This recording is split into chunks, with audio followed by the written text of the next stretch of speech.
अभिवादन स्वीकार कीजिए विषय और विवेचना के इस कार्यक्रम में, और आप देख रहे हैं वॉइस ऑफ रिपब्लिक।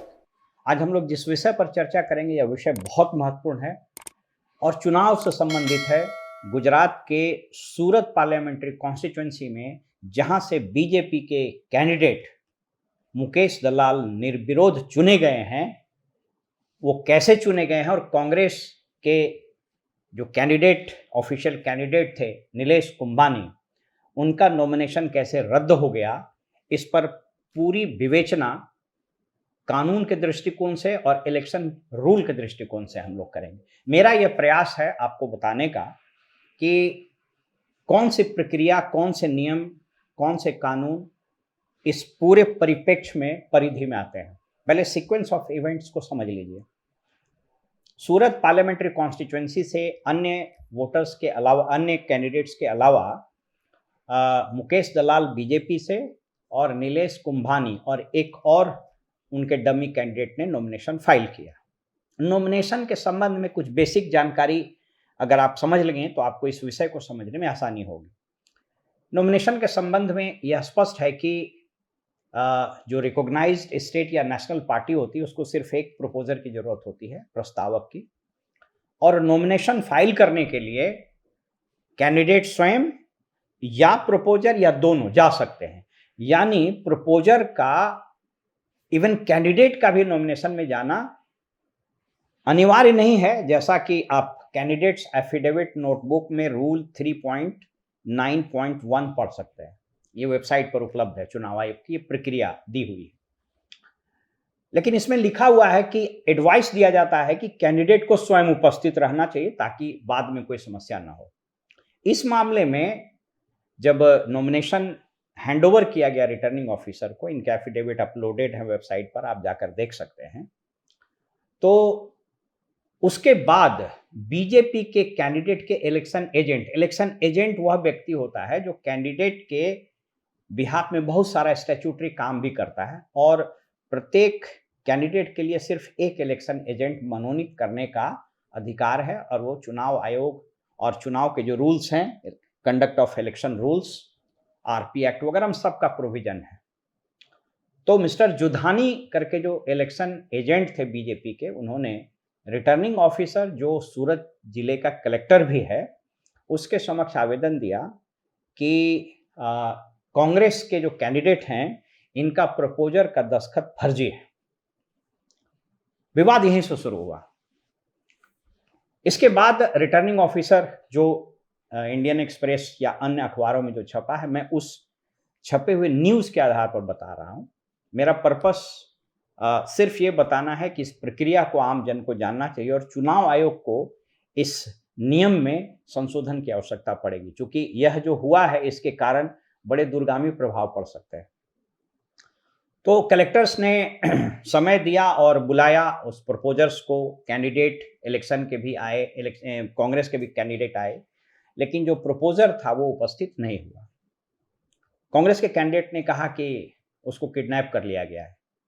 बाद में जो अखबारों में छपा उसके अनुसार सूरत पुलिस के पास जाकर वो जो प्रपोजर है वो लिखित रूप में, एफिडेविट के रूप में बताता है कि नहीं, मैं किडनैप नहीं हुआ हूं, लेकिन कांग्रेस के नॉमिनेशन पेपर पर मेरा हस्ताक्षर नहीं है।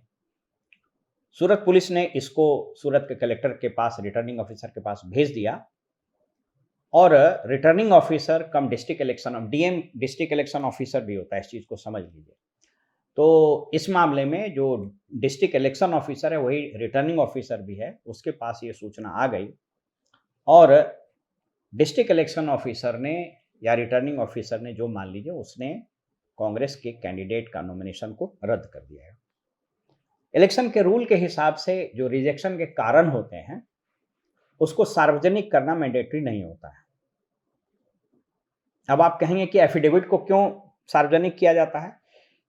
तो सुप्रीम कोर्ट के नियम के अनुसार, सुप्रीम कोर्ट के जजमेंट के अनुसार, वैसी चीजें जो पब्लिक को जाननी चाहिए सिर्फ उसी को पब्लिक किया जाता है। इसलिए फॉर्म 26 में जितने एफिडेविट्स होते हैं और नॉमिनेशन पेपर होते हैं उनको अपलोड कर दिया जाता है वेबसाइट पर और नोटिस बोर्ड पर चिपका दिया जाता है। तो इसका जो कारण है वह सिर्फ संबंधित कैंडिडेट को ही रिटर्निंग ऑफिसर ने दिया होगा, ऐसा मेरा प्रिजम्पशन है, क्योंकि यही प्रक्रिया है। अब इस पूरे घटनाक्रम में 3 चीजों को समझिए। पहला, संविधान क्या कहता है। संविधान के अनुच्छेद 324 के तहत चुनाव आयोग को कंडक्ट कराने और सुपरिंटेंड करने का अधिकार है। मैंने कई बार कहा है कि article 324 gives immense power to election commission of India to conduct, superintendent and supervise the election. Supreme court ने कई बार कहा है कि चुनाव आयोग रिजर्वायर ऑफ पावर है। उसमें यह भी स्पष्ट है कि एक बार चुनाव की प्रक्रिया शुरू हो गई तो बीच में उसको रोका नहीं जा सकता है, कोई रोक नहीं सकता है उसको, और अभी तक ऐसा नहीं हुआ है।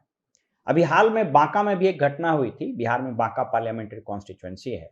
एक निर्दलीय कैंडिडेट का नॉमिनेशन रिजेक्ट हो गया, वो सीधे सुप्रीम कोर्ट पहुंच गए और सुप्रीम कोर्ट ने मुख्य न्यायाधीश महोदय ने कहा कि अगर ऐसे पिटीशन हम इंटरटेन करेंगे तो ये पेंडोरास बॉक्स खुल जाएगा। ऐसे मामलों के लिए इलेक्शन पिटीशन फाइल किया जाता है, जिसका प्रावधान आरपी एक्ट में दिया गया है, और वो व्यवहार न्यायालय में डेजिग्नेटेड मजिस्ट्रेट, मुंसिफ मजिस्ट्रेट होते हैं, उनके पास दायर किया जाता है। तो इस तरह से उनका रिजेक्ट हो गया।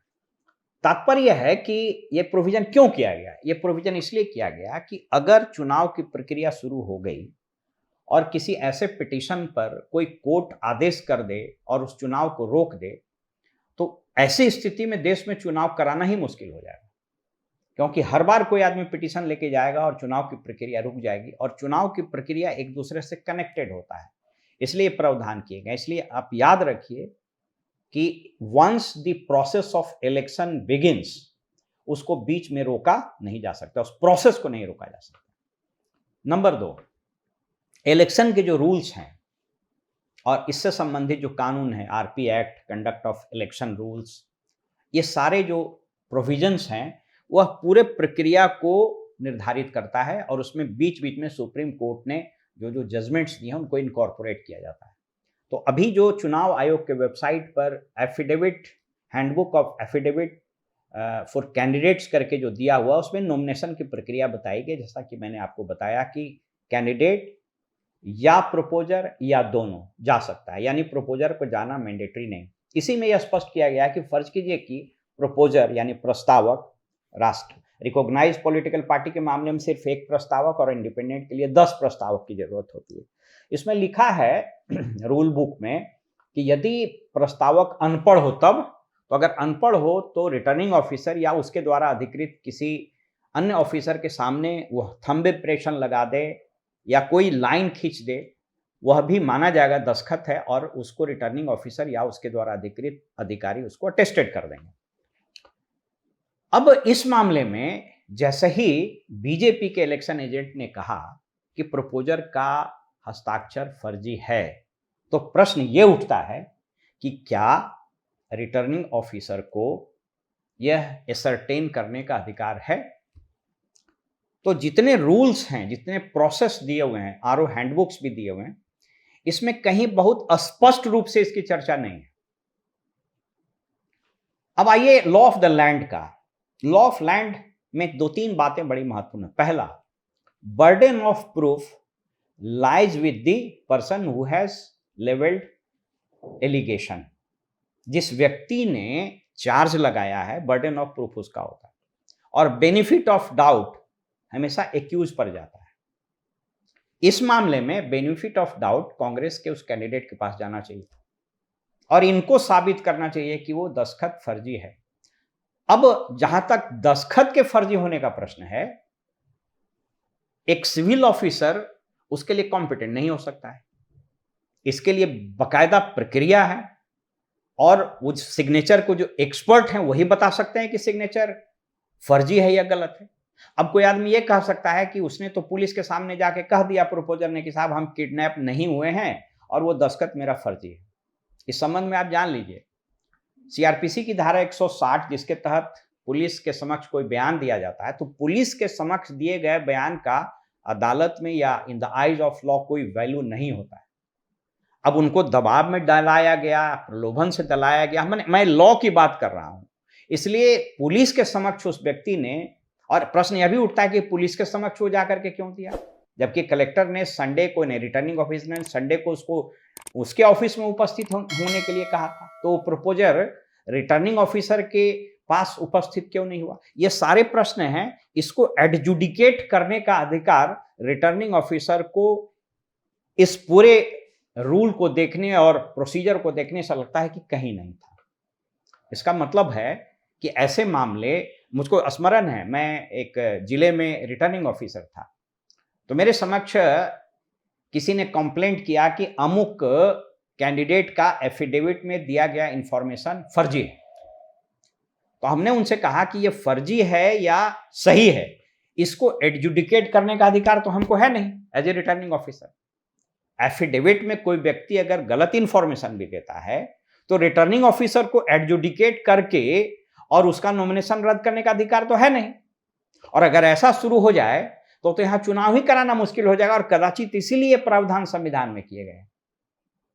उसको एडजुडिकेट करने के लिए कंपिटेंट कोर्ट है। मेरे समझ से रिटर्निंग ऑफिसर को और प्रॉपर एप्लीकेशन ऑफ माइंड होना चाहिए था, और उसमें यह आदेश पारित किया जाना चाहिए था कि इनका सिग्नेचर फर्जी है या नहीं है, ये कंपिटेंट अथॉरिटी ही डिसाइड कर सकती है, इसीलिए हम ये नॉमिनेशन रिजेक्ट नहीं कर सकते हैं। ये एक सामान्य जो चुनाव आयोग के द्वारा और जितने रूल्स बने हुए उसका लेटर और स्पिरिट यही कहता है। आप जब पढ़ेंगे नॉमिनेशन के प्रोसेस को, कंडक्ट ऑफ इलेक्शन रूल्स और हैंडबुक ऑफ रिटर्निंग ऑफिसर या affidavit handbook for the candidates, उसमें स्पष्ट लिखा हुआ है कि जब नॉमिनेशन आप फाइल करते हैं तो इसका दो पार्ट होता है। पहला होता है फॉर्म ए, जिसमें लोकसभा के लिए, और बी के लिए इसमें होता है लोक विधानसभा के लिए। तो पहला नॉमिनेशन पेपर एज सच होता है, और दूसरा सुप्रीम कोर्ट के आदेश के बाद मैंडेटरी हो गया है एफिडेविट देना, जिसके लिए फॉर्म 26 है। उसमें प्रॉपर्टी के रिटर्न्स, प्रॉपर्टी के एसेट्स, लायबिलिटी, इन सब की चर्चा, और क्रिमिनल केसेस पेंडिंग है या आप कन्विक्ट हो गए इसकी सूचना ये दी जाती है। इस प्रोसेस में रूल बुक में यह भी स्पष्ट लिखा हुआ है कि फर्ज कीजिए कि नॉमिनेशन फाइल करते समय किसी कैंडिडेट ने या प्रपोजर ने ही, अगर फाइल वो कर रहा है तो उसमें कुछ कॉलम छूट गए या कोई इनकम्प्लीट है। सुप्रीम कोर्ट के एक आदेश के अनुसार कोई भी कॉलम ब्लैंक नहीं होना है, उसमें 3 चीज लिखा जाना है, या तो नील, या नॉट एप्लीकेबल, या नॉट नोन। तो फर्ज कीजिए कि उसमें लिखा हुआ है रूल बुक में कि रिटर्निंग ऑफिसर जब उसको रिसीव करेगा तो उसी वक्त उसको चेक कर लेगा, और उसमें जो डिस्क्रिपेंसी है उस डिस्क्रिपेंसी के अगेंस्ट एक चेकलिस्ट बना हुआ है, और उस चेकलिस्ट उसको हैंडओवर कर देगा, ताकि कैंडिडेट कंप्लीट करके उसको last date of nomination paper and last hour of nomination paper, फर्ज कीजिए कि अगर वो 9 तारीख को 3 बजे तक है तो 9 तारीख को 3 बजे तक उसको फिर से जमा कर देना। अगर वो जमा नहीं कर पाता है तो ये सब्सटैंशियल डिस्क्रिपेंसी है, तब उस नॉमिनेशन पेपर को रद्द किया जा सकता है। इससे हम लोग क्या समझते हैं? इससे हम समझते हैं कि चुनाव आयोग या देश का संविधान इनकरेज करता है कि लोग चुनाव लड़ें, और किसी क्लरिकल मिस्टेक्स के चलते, किसी ऐसे एरर के चलते जो भूल बस हो गया है, आपको नॉमिनेशन पेपर रिजेक्ट नहीं करना है। मूल भावना है, हम कई कॉन्स्टिट्यूएंसी में हम इलेक्शन ऑब्जर्वर रहे हैं। जब दिल्ली में हम लोग ट्रेनिंग में जाते थे तो चुनाव आयोग में स्पष्ट रूप से कहा जाता था कि the purpose and the objective of election commission is not to find faults. हम लोग फॉल्ट फाइंडिंग मिशन में नहीं है। जब मैं रिटर्निंग ऑफिसर था तो बकायदा चुनाव आयोग के आदेश से एक हेल्प डेस्क बना दिए थे और बता दिए थे कि जो कैंडिडेट नॉमिनेशन के पहले चेक कराना चाहे तो वो चेक करा लें अपना nomination paper. So the purpose is not to reject the nomination paper but to accept the nomination paper, क्योंकि ऐसा करके जो डेमोक्रेटिक प्रोसेस है, लोगों को चुनने का जो अधिकार देना था, उस अधिकार से हम पूरे सिटीजन को महरूम कर देते हैं। अब इस निर्णय से मैं ये नहीं कर रहा हूं कि वहां कौन जीते कौन हारेगा, मैं सिर्फ एक डेमोक्रेटिक वैल्यूज की बात करता हूं। With this action of the district election officer, the parliamentary constituency Surat's citizen have lost their democratic right to franchise. उन लोगों को वोट देने और अपने प्रतिनिधि को चुनने के अधिकार से वंचित कर दिया गया। मैं अपेक्षा करता हूं कि चुनाव आयोग अगर इसमें एक संशोधन कर ले, और मुझको लगता है ये होगा भी, क्योंकि निश्चित रूप से जो एग्रीव्ड पार्टी है कांग्रेस, वो इलेक्शन पिटीशन फाइल करेगी, शायद सुप्रीम कोर्ट भी गई होगी, लेकिन मुझको जो थोड़ी बहुत जानकारी कानून और संविधान की है उसके अनुसार सुप्रीम कोर्ट भी इस प्रक्रिया को अब रोक नहीं सकता है। बहरहाल, जब इलेक्शन पिटीशन फाइल किया जाएगा कोर्ट में, या फिर अंततोगत्वा सुप्रीम कोर्ट हो सकता है एक डायरेक्टिव यूज करे फर्दर इलेक्शन के लिए, तो इस रूल 3.9 में अगर चेंज कर दिया जाए और इसमें लिख दिया जाए कि नॉमिनेशन के दिन कैंडिडेट और उसके प्रपोजर को मैंडेटरीली रिटर्निंग ऑफिसर के समक्ष उपस्थित रहना है और अपनी आइडेंटिटी और अपने सिग्नेचर को वहां पर अटेस्ट कराना है, तो इस तरह के अनहोनी से और इस तरह की घटना से बचा जा सकता है। अगर ऐसा नहीं हुआ, इस पूरे घटना से एक और डर पैदा होता है। अब आप सोच करके देखिए कि अगर ये पैंडोरास बॉक्स खुल जाए और जहां कहीं भी चुनाव हो और कोई विपक्षी दल कोई बात उठा दे कि साहब ये फर्जी है, इनका एफिडेविट फर्जी है, और उसको इंटरटेन करके उसका नॉमिनेशन रद्द कर दिया जाए, तो it will open a Pandora's box. ये ऐसी प्रक्रिया का प्रारंभ हो जाएगा जो हमारे पूरे डेमोक्रेटिक प्रोसेस को विसिएट कर देगा। फिलहाल हमें इजाजत दीजिए और आप देखते रहिए वॉइस ऑफ रिपब्लिक। नमस्कार।